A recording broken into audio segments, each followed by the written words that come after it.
Okay, FM. Okay. 101.7. Mame nkwa na ene ebinada bia nso ye di apomdin nkomo na ade bi wo nipam ntini ye nini brofo pacho mutie ne yi won se eda bi wo a bibi timi twa obi moja pram no gese wa kyere ne se ade wei atwa wo obahwe no se ana etwa no ohunu pa but onte hwe obi wo a ne fam ba bi wo a wo so ne mutia won te bibia ne basa edie ben yare na won so na ne nsunsuanso ne sen die ben ne betimi aye no ebenada ye yi be sima be nan si wo ne edie apomde hu komo kakra na ansa na no yenye futuo kakra Dr. Duwatin endpoint homeopathic clinic na owo na yene ne twen komo doc memoache Kwame Nkrumah kesi emeje wo so. Kwame. Na boko de. Kwame, Nyankopon de yenkwa ache ye ho ye pa. Ansa na ye beko enne nkomo so a agya titi ho asem no. Ma me hwe. Dokwe. Sei afutuo be na wo ho. Ese covid da bre nkrofo wire fi se da bre wo ho. Eni wo. Dok ma ye futuo kakra. Yo Kwame, me da se na ma chiaga na fo nyina na maka se ye se de o time wo no Ota wo so no o mere ya Kwame wo so no o eni kwasa wo so breda anase eni kwasa wo so o ujai ahwiye edu Kwame covid-19 no Kwame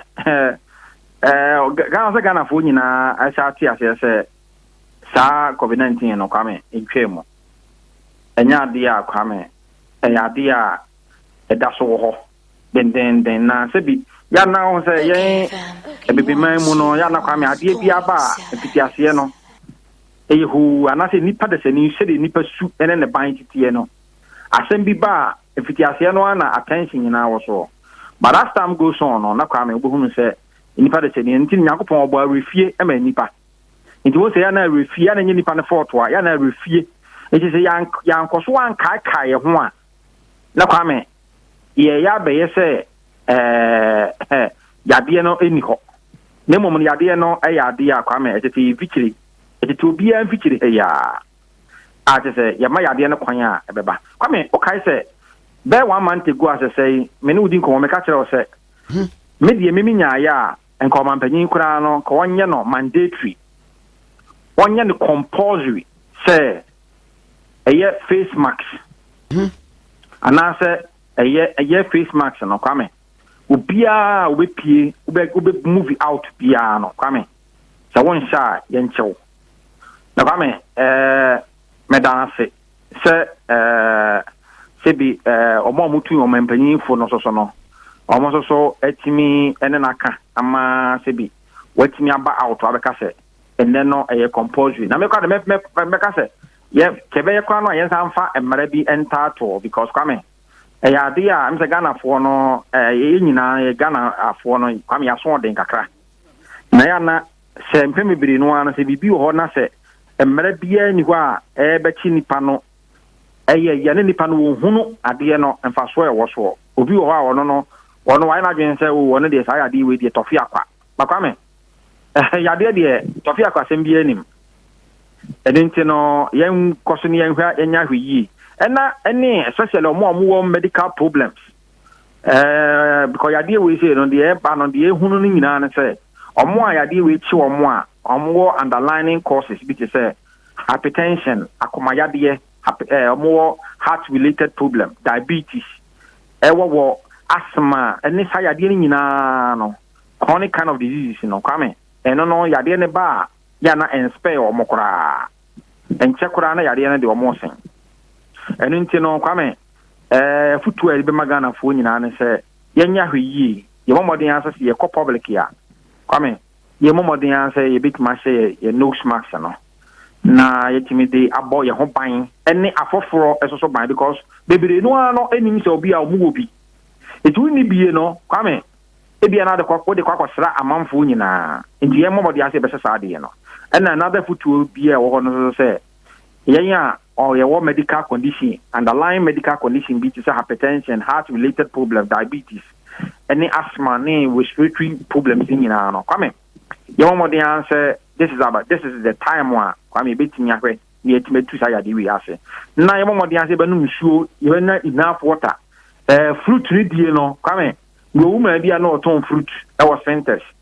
Or tell me say at the time now COVID. No dream get here pa. Na Ghana for top pineapple no oranges pa. Kwame, you was say the answer down top. Internet just say. Mishubu pa na just a man for drinking here for this so. Kwame, you consume any fruit. Your more the answer. At least a day biano unya ankaba kokora no a kwame beboa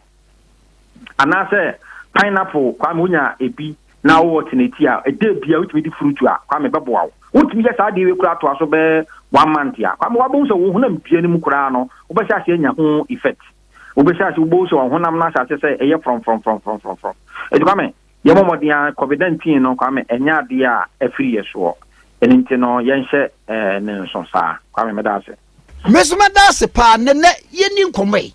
na me kan obi o wa ade kura tinu a onte ebu obibi twa no agese obi ne pre no ka tense o bibi atwa wo enom ne sa ade no na yeso ba ya yeso wanya nerve problem na ne yenhwe optic nerve na eno de ye kan optic bia na ye ani ye nerve ye ntina ewo animu na yenhwe se ka se optic nerve e de ade poti na e woni pa kwanua e woni ni fan Kwame say me catch us wabin we are one of the few journalists here fa politics here Kwame kuma tike sie gina mu dendende that's it e fa sports wa o da otare na ko du nyom to okura so de a na we ko no ene ye yi nyom nyina ye fa say Anyumpia Kwabinimu. It is social issues so and never have so. That's we are all round journalists. Yes, Optic nerve no come. Help workers be or crowd beside of cranoa. Maybe I won't me and Cherasi. Come, what summarize that in Amamata. Come here, cut the nerves no, at the cell a electrical wires a woman in piano, and then when he put us in many put us in your Atinka. Now come here, cut the optic no dia. Optic no, not just any. Bibia ye intini ka say optician that's idea ye let's say it's about the sight, it's about the eye. Eti kwame ka say optic nerve wa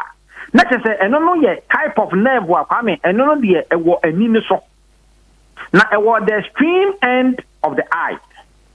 Kwame, there are over millions of optic nerves. Kwame connected into the brain. Maybe yes. Nerves no ebru be 1 million. Come yes. The obvious say you got the nerves now. Oh, nerves no. I just said the nerves is electrical wires you. Maybe eno na say wo mu drum ni pesi wo na. When I say mom baby eko fadwiri ni mu sa. Okay. Correct. I said the wofie. Now what a dance you wo. Na kwame. Answer ubie anansa wo de ubie radio kra ubie radio so a mo se ahman kitin bebre ene won kese susu wom ye wo bia ye baka se neutral we ye positive we come ye want sa nerves no I know na is electrical wires I wo honem bia na ho na we de ne de ye optic nerve that is you different the main pattern say you different types of nerves. You will be able to say sympathetic nerves. You will be able to say parasympathetic nerves. You will be able to say peripheral nerves. You will be able to say optic nerve. I mean, you have different types of nerves. Any beyond the human being. Now, probably no one okaya and come on the BID or nerves no. Ya na ye other kinds of nerves no. But then no me say a diabetic kakra. Na DBB nerves ya. And what any the extreme end of the eye. And when it to I kwame a connected ma adwene no nurse no kwame and na carry information and it kwame so when ni kosua wo hoyi so when no se bibi se to ani so ana se obi so to ball bi and on kon ba kwame ubo wan se pa no wani no wakata wani hu kwan afa so wakata wani it works in less than like a flash of light, faster than a flash of light. and then the communicative when you be one dear, so when you bet my interpreti, I didn't bet my interpreti in a sense when you are there. I can't know a send this information at the margin. No, not general interpreti, not general say, I dear who I read. I dear no, I dear no, a blue. I dear no, a green, a violet, a way, when you are dear no. Sadness and optic nerve no and the pick information no a pick information is another information on your margin no not in interpret not sure will say the who no say na tie and it come here optic nerve no are solely responsible for seeing and that sight solely responsible for sight any person who kwanya wo pass who are there and hon kono bade nyina no kwame ene na solely responsible for that one woye yenhwe empepe bre no ano obi wo ha na ne de no se de o se eye adwuma fa no na asase se enye adwuma enye ne saa se de nke wo se ketimi ehu ade nto obi wo ha ohu ade a na kwame ohu ni mienu eni papa ko pa de gina ho yo eni pa no hu no a wo se da bi o ya se pa mi ni gina ho no obi wo ha kwame wo no hu no radio so no akoka say brown kwame e dey na finani if it's nerves no if you carry information kwame it is damaging and you know who are there on timi hu ni clearly say the ade no say the sitie no ono kwame ha ade no hu ni say this as a 5 as a 6 b as a 9 as a 6 no was say bia ye bibia kan say mirror writing kwame akwabi wa no wotro ebia b no na watro ni 6 ana wotro 9 wodo hu ade no se wo hu ni 6 wotro 9 so wo hu ni bia be se ayi wo hu ni bia be se eti sana ade na tie obi hu yi a wono hu ni 3 sana ni no hu ade no apesivu sa ade no that is the nerves no a pick information di amagene no kwame sa optic nerve no kwame hu atochema na ko basa no a ene be ka say ebia optic nerve damages eno no ade a me pese kwame ene yedi hu komo pa bi so ade a for the all these years na kwame yedi hu komo na ade a amamfo yi na mami musa na chese ye kire mu a eniyare agodo a ye nkrofo wo hunade yie na ne so ye ne bisibisi o ba wa nhye dan hunugi so obeduo no ahwanim ha ne nyina no eye sa optic nerve damage edi mu akotene papa edi mu akotene papa kwame ya de bi wo ha next week e bedi hu komo and me say this month ye bedi komo afa eni ya de kwame wo say ya de bi wo friends glaucoma glaucoma ya ka do be nya glaucoma kwame optic nerve no eye apart from say nsuo e wo wani so no dey kwame eno no what problem no kwame optic nerve no so no play a major factor and never move enya bibi efense glaucoma kwame eno no ye next week me vitamin D free gym na me ma TF4 appetite no me pick kosoro kakra the next week no mo modern so mo koso entie OKFM na e beti glaucoma ya kire emunsem ne kwan kwa bit ma prevent glaucoma kwame etenene de picking up no e bibi can say optic nerve and most of the eye related problem no kwame has to do with the nerves no optic nerve no e pick information e dia koma adwena interpret no kwame it has a problem any person you know kwame no amount of lens no amount of operation not until the underlying cause of the problem is identified kwame and it's your optic nerve na kwame na se chere and sadia na mame hwe yenye symptoms no se obi benya sa damage na optic nerve damage no woni so a die ne die afi ne die be ne be mana sa nerves no be say because you say oh what you no tadi nwo pa nti enya de a enani no kura e be saada okay come on me share with the signs and symptoms and we are make courses no so briefly come ade e betima dan ho adi ne say come empem biri no ano say nipa no wotanya headaches na tiko enye ni dududu because nurse no to chema hu sunsanso ni bi na tiko timi dududu na ni trimu kura no ehye no otunya bens o timu se ne huna ni timu no yen dududu ne tiko eba na ni ho ni na ne timu nyina no wote sa ade no ade ta da ne ho di pan se ontimi nya pain e wona ni obi o optic nerve damage bia no kwame na ni etimi ye ne ya na ni no apart say ye ne ya no kwame wo se ade a ohu ade a kwame ohu ni yie eti be kan say bibia be kan say loss of peripheral vision or the size of the visual field that is ade bi wo kwame obi wo a ade no wo de ade no eto ni bonkum so a say ya dani no otan na ni se kwa na kwame ohu ade ni yie I don't know ay ade a wo ho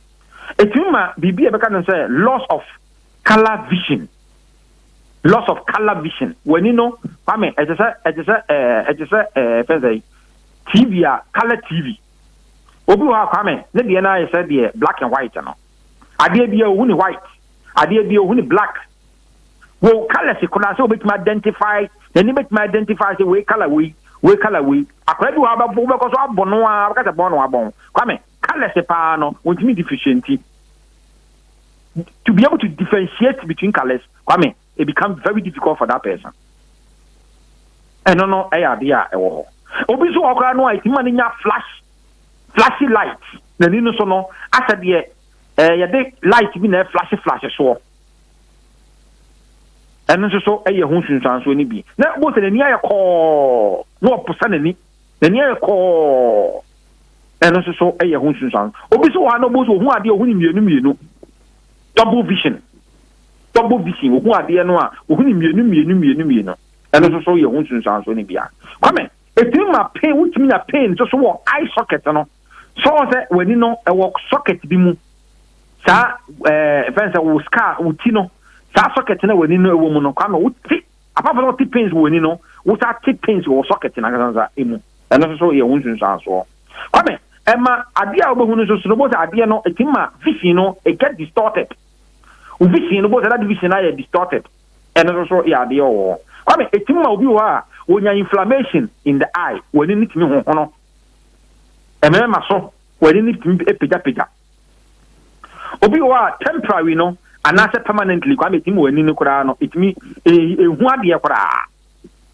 obi wa bo se ni no chaza ohu chaza kwa me hu se ni no kwa na debia na ni no eyedim na ohu se ni no se de si hu ade no kwa me kwa na ekofom obi wa kwa etimi de ni fraye kura so eba obi si wo ho pokura no kwa me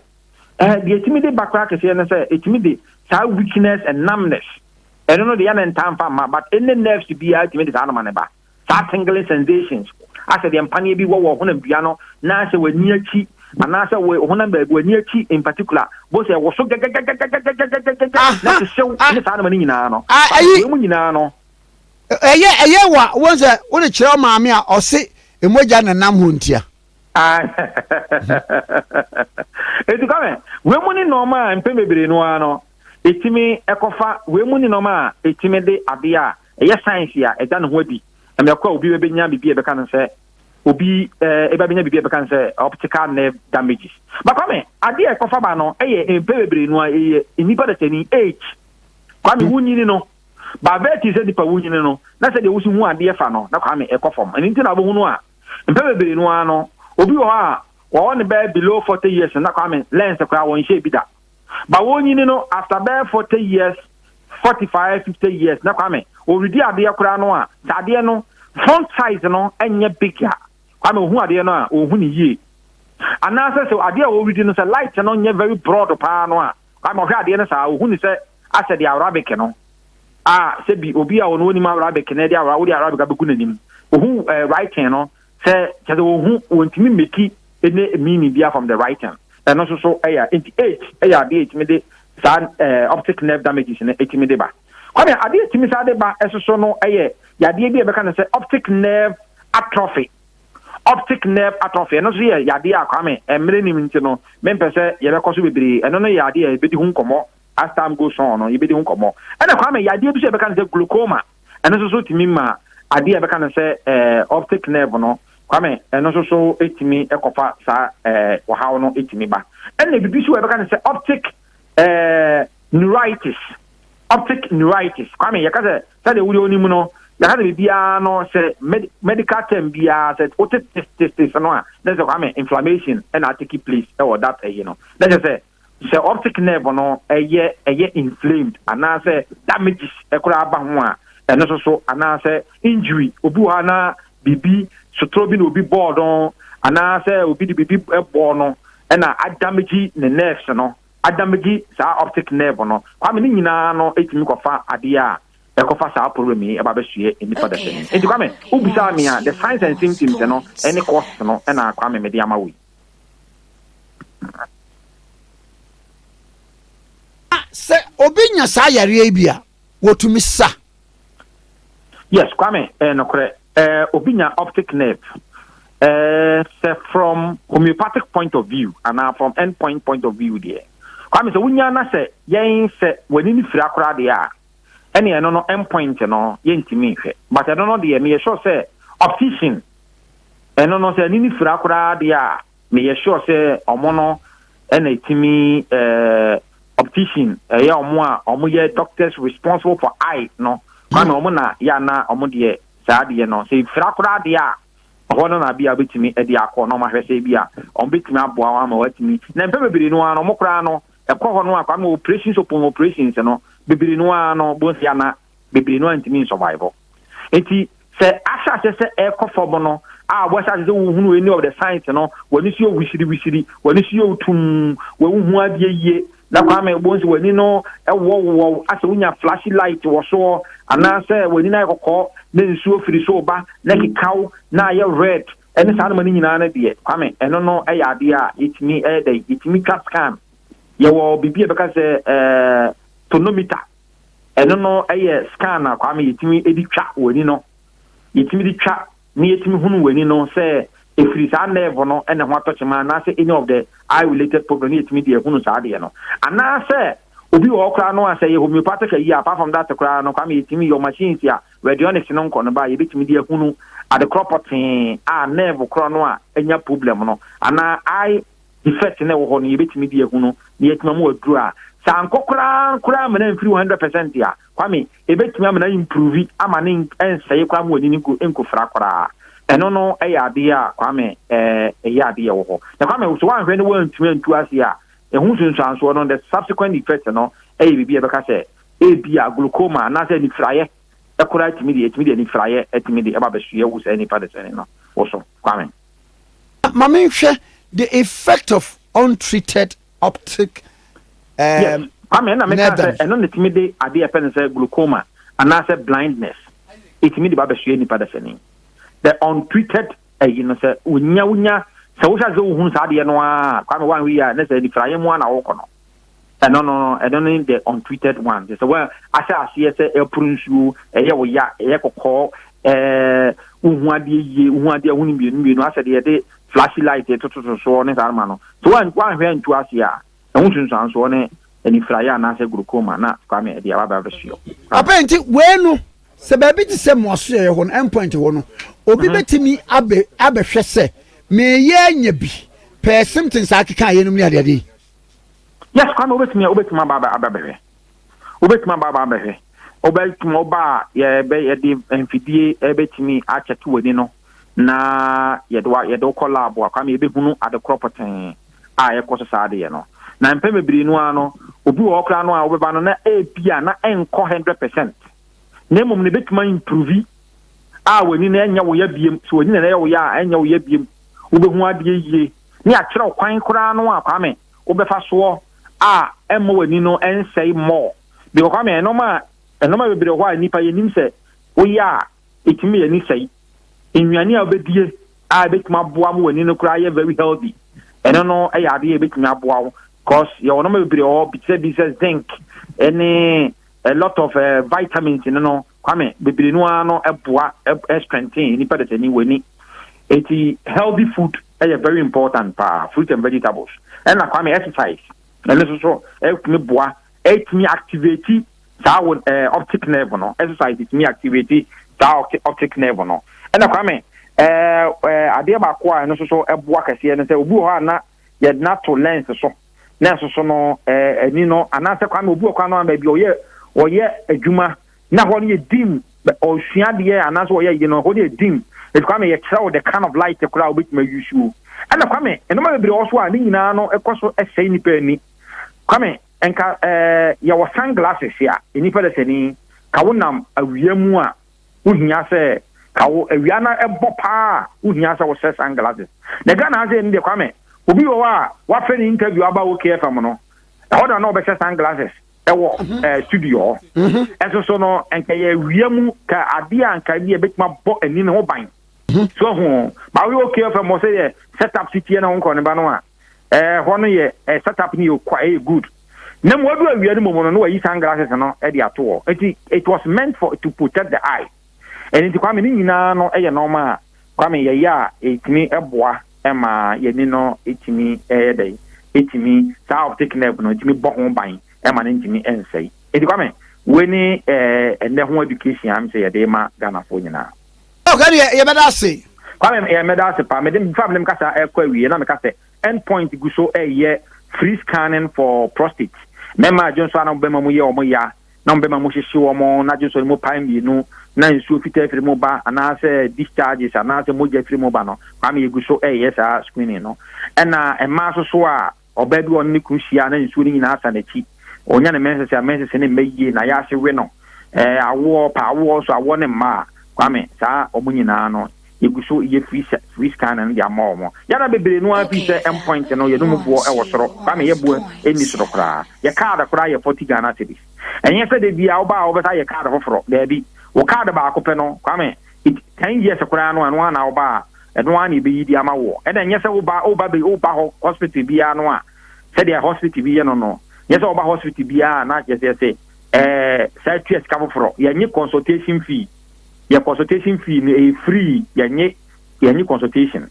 And a kwame ade ba akwa and say bebre no afi say aboden there be ya bo e form ye check up okra no kwame abro so 80 to about 300 Ghana cedis.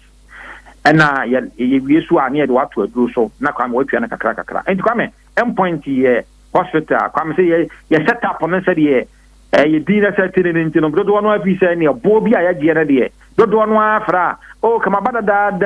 nanso so no me tidin no a na me yam hyehyeme e bi mu se wunkura 10 million na wuntimi ma kwamenya no kresa enye no kresa akora enenti no Ghana for iti ne ba se e beboa Ghana for ne amase e beboa pu enenti kwame e Ghana for iti no enhye no so na wa apesa wo ba na de watimi atu anamo aba endpoint homeopathic clinic I was Spinters Road Shell signboard kwame meda se na ma chia Ghana for nyina Mesemeda so okay 101.7 sunye ene ye dia pomde nkomo mo ntwan yen na yen toa so na yeni enkomo a etoa so okay 101.7 so okay FM 101.7